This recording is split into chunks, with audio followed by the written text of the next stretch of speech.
Arrêtez, arrêtez! On est dans les Tuileries, 1790. Madame Élisabeth entend ces cris autour d'elle. Ne la tuez pas! Ne la tuez pas! Ce n'est pas l'Autrichienne, c'est Madame Élisabeth! Et Madame Élisabeth répond. J'aurais eu un grand honneur si vous m'aviez tuée à sa place.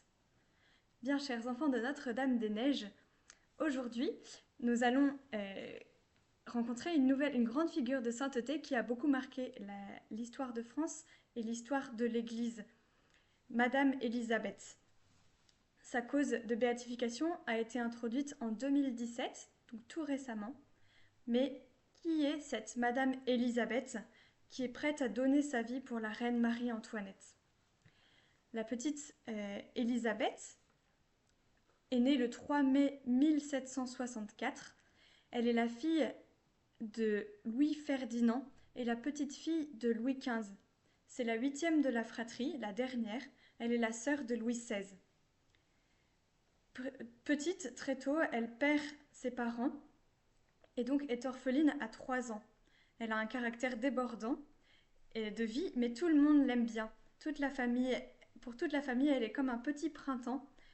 Et en revanche, ses défauts ont tendance à ressurgir et à prendre le dessus lorsqu'elle est enfant. Mais sa sœur Clotilde, qui est bien heureuse, garde souci de son éducation et l'aide à grandir en vertu, ainsi que sa gouvernante. Elle a un grand sens de la justice et malgré ses espiègleries, elle est très obéissante.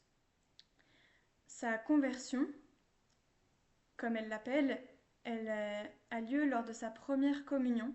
Elle s'approfondit et au lieu d'être criarde un petit peu, de courir partout dans le château, elle reste fraîche, elle garde sa vivacité et son espièglerie, mais elle la tourne de manière bonne pour aimer les autres et donner du bonheur aux autres. Son premier grand chagrin est le départ de sa sœur Clotilde qui doit se marier. Elle qui était très bonne pour elle et qui l'aidait beaucoup, elle se marie avec le prince de Piémont. Mais cette grande épreuve, Madame Élisabeth, la petite Élisabeth, va la surmonter grâce à sa vie de prière qui se développe après sa première communion. Elle augmente sa méditation, ses temps de prière et approfondit son union avec Jésus. En voyant sa grande piété, son frère, donc Louis XVI, lui dit à propos de sa tante carmélite: Allez voir votre tante quand vous voulez, mais ne l'imitez pas. Ne restez pas au Carmel, j'ai besoin de vous auprès de moi. À cette époque, Élisabeth est très pieuse et à la fois elle est bien vivante. À 15 ans, elle signe une lettre qu'on a retrouvée plus tard. Elle la signe en bas avec marqué Élisabeth la folle. Mais elle ne s'est jamais laissée prendre par les mondanités de la cour. Elle ne prend aussi pas part aux divisions qui divisent plus ou moins les uns ou les autres, qui sont plus ou moins ouvertes dans la famille royale. Et elle est bonne avec chacune, elle aime chacun. Elle est excellente en mathématiques, elle est très sportive et compétente en beaucoup de domaines.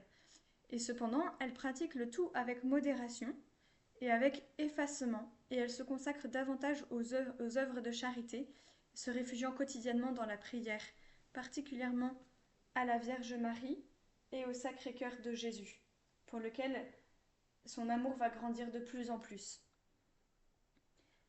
Son frère lui donne une propriété à Montreuil, dont elle fait un centre de charité pour les pauvres et les nécessiteux. Son désir est vraiment de s'oublier entièrement pour ne donner que Jésus.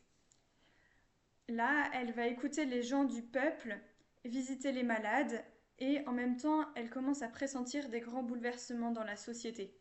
Sa renommée grandit et tout le monde loue sa bonté, à tel point que tout le monde l'appelle la bonne Madame Élisabeth. 1789, la Révolution éclate. Madame Élisabeth n'a pas 25 ans. Et sa grande mission va commencer. Elle est emmenée avec la famille royale aux Tuileries par les révolutionnaires. Madame Élisabeth oblige ses amis à s'éloigner par sécurité pour eux. Mais elle ne veut pas quitter la France et elle n'abandonnera jamais le roi et sa famille. Même sa sœur Clotilde va essayer de l'en dissuader, en vain. Elle est inflexible. Elle sait que sa mission dernière est d'être victime d'expiation pour les erreurs que commet son pays. Elle veut aussi soutenir son frère le roi en le conseillant. Le 10 février 1790, c'est le jour anniversaire du vœu de Louis XIII qui consacrait la France à la Vierge Marie. Ce vœu avait été renouvelé par Louis XVI à Notre-Dame de Paris. Donc ce 10 février 1790, elle conçoit l'idée de fonder une association de prières et de sacrifices pour obtenir la conversion de la France et la protection de la France. Elle va réaliser cette idée avec quelques amis et la concrétiser en faisant exécuter le cœur de Jésus et le cœur de Marie. En or, avec gravé dessus l'Église de France et la famille royale. Et puis, elle les fait déposer à Notre-Dame de Chartres, dans le reliquaire du voile de la Sainte Vierge. Lorsque la constitution civile du clergé est signée, le 12 juillet 1790, obligeant les prêtres à adhérer aux principes de la Révolution en signant la Constitution, elle, Madame Élisabeth, choisit volontairement, pour signifier qu'elle veut être fidèle à Dieu, un prêtre réfractaire qui ne signe pas en tant que confesseur.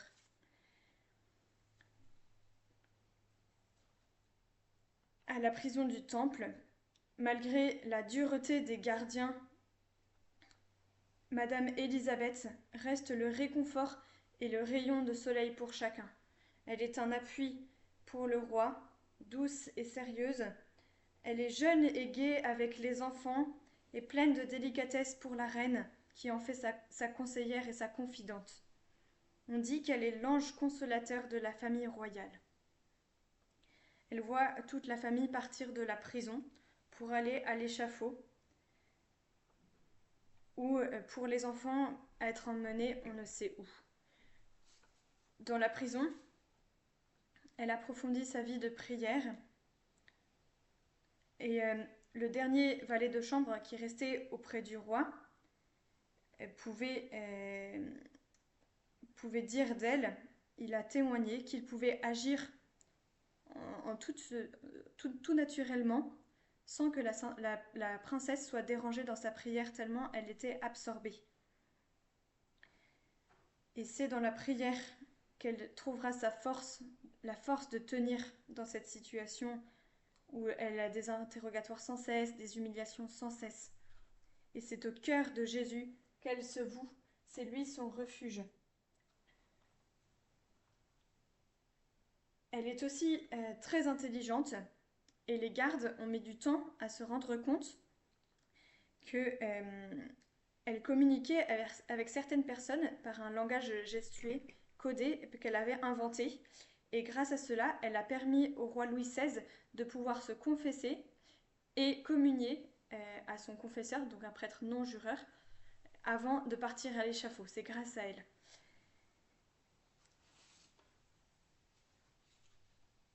Le 9 mai 1794, elle est arrachée au bras de sa nièce en larmes, la dernière de la famille royale, qui était auprès d'elle, et conduite dans une prison où attendent 25 condamnés à mort.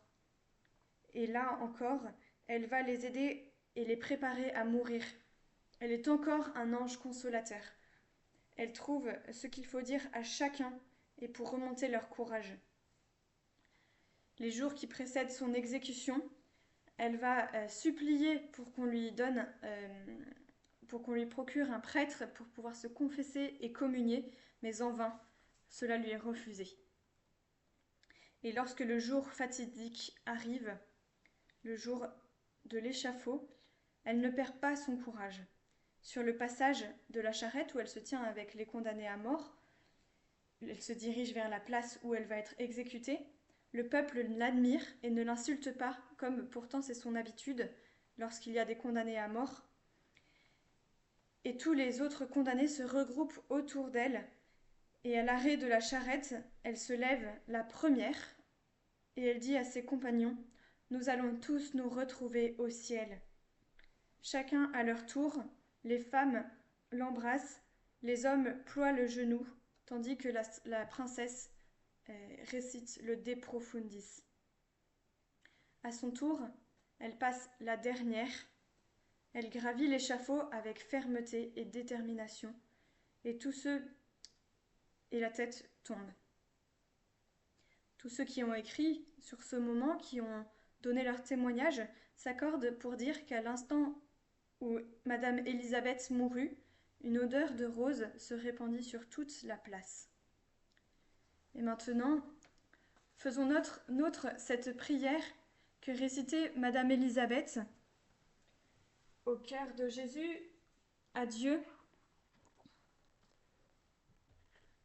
pour mieux pénétrer son intérieur, pour mieux pénétrer son âme et comprendre sa vie spirituelle et lui demander aussi de nous aider, nous aussi, à mieux aimer le cœur de Jésus.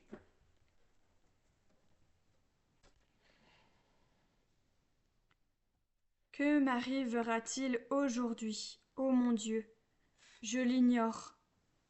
Tout ce que je sais, c'est qu'il ne m'arrivera rien que vous ne l'ayez prévu de toute éternité. Cela me suffit, ô mon Dieu, pour être tranquille. J'adore vos desseins éternels, je m'y soumets de tout mon cœur. Je veux tout, j'accepte tout, je vous fais un sacrifice de tout. J'unis ce sacrifice à celui de votre cher Fils, mon Sauveur, vous demandant par son sacré cœur et par ses mérites infinis, la patience dans mes maux et la parfaite soumission qui vous est due, pour tout ce que vous voudrez et permettrez. Amen. Cœur sacré de Jésus, j'ai confiance en vous. Notre-Dame des Neiges, priez pour nous. Saint Joseph, priez pour nous. Madame Élisabeth de France, priez pour nous. Au revoir, chers enfants de Notre-Dame des Neiges, et bon mois, bon courage pour votre combat spirituel, et n'hésitez pas à prier en ce mois de mars Saint Joseph, et puis Madame Élisabeth, qu'elle nous aide et qu'elle aide notre pays. Prions bien pour la France.